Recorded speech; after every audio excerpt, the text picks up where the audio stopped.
चौधरी चरण सिंह विश्वविद्यालय मेरठ के एनईपी सेमेस्टर परीक्षा के नियमों में संशोधन किया गया है। कौशल विकास में आंतरिक परीक्षा भी खत्म कर दी गई है। फैसला क्या लिया गया है कि एनईपी में 50% पास करने का जो झंझट है वो खत्म कर दिया गया है। इसको आसान भाषा में समझाने वाला हूँ तो अच्छे से आप लोग जो है समझ लीजिए। चौधरी चरण सिंह यूनिवर्सिटी के जो स्नातक एनईपी कोर्स में पास नियमों को आसान कर दिया गया है। नए नियमों में प्रथम एवं द्वितीय सेमेस्टर में न्यूनतम 50% पास करने की जो बाध्यता थी उसको ख़त्म कर दिया गया है। अब तक प्रथम द्वितीय सेमेस्टर में कुल 46 क्रेडिट में से 23 क्रेडिट पास करने की बाध्यकारिता थी।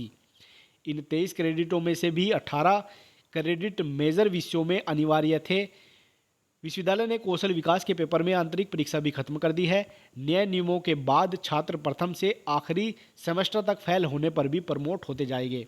अगर आप फर्स्ट सेमेस्टर में फेल हो चुके हैं तो सेकंड में प्रमोट कर दिए जाओगे, सेकंड में फेल हो चुके हैं तो थर्ड में प्रमोट किया जाएगा। ये यूनिवर्सिटी ने किया है। और उसके साथ ही जो 50% की जो बाध्यता थी उसको भी खत्म कर दिया गया है। पंचम सेमेस्टर में प्रवेश के लिए बाध्यता भी खत्म कर दी गई है। पहले क्या था कि पहले तीसरे चौथे सेमेस्टर में कुल 46 क्रेडिट में से न्यूनतम 23 पास करने जरूरी थे, यानी कि कुल क्रेडिट के 50% पास करने पर ही पंचम सेमेस्टर में प्रवेश मिलता था।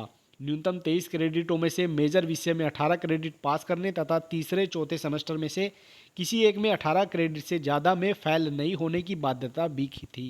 पंचम सेमेस्टर में प्रवेश के लिए प्रथम वर्ष के दोनों सेमेस्टरों के सभी 46 क्रेडिट पास करने की जो शर्त थी उसको भी ख़त्म कर दिया गया है। तो अब जो है आपको पंचम सेमेस्टर में भी यहाँ पर जो है एडमिशन मिलने वाला है। उसके साथ ही बात करें, एक सेमेस्टर में फेल है छात्र तो भी जो है वो अगले सेमेस्टर में यहाँ पर प्रवेश ले सकता है। उसके साथ ही एक बड़ी बात है कि बैक जो आपकी परीक्षा है, बैक के साथ में यहाँ पर जो है एक साथ आप अपने सेमेस्टर को नहीं दे सकते हैं। अगर आपकी बैक है तो बैक एक साथ नहीं होगी, यानी कि तीसरे वर्ष के पंचम सेमेस्टर के साथ प्रथम सेमेस्टर, छठे सेमेस्टर के साथ द्वितीय सेमेस्टर की बैक परीक्षा एक साथ नहीं दे सकेंगे।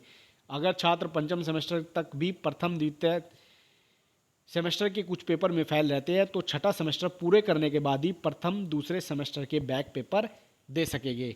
तो आई होप आप अच्छे से समझ चुके हैं। अगर फिर भी नहीं समझे है, कोई भी क्वेश्चन से क्वेरी है तो हमें कमेंट कर सकते हैं।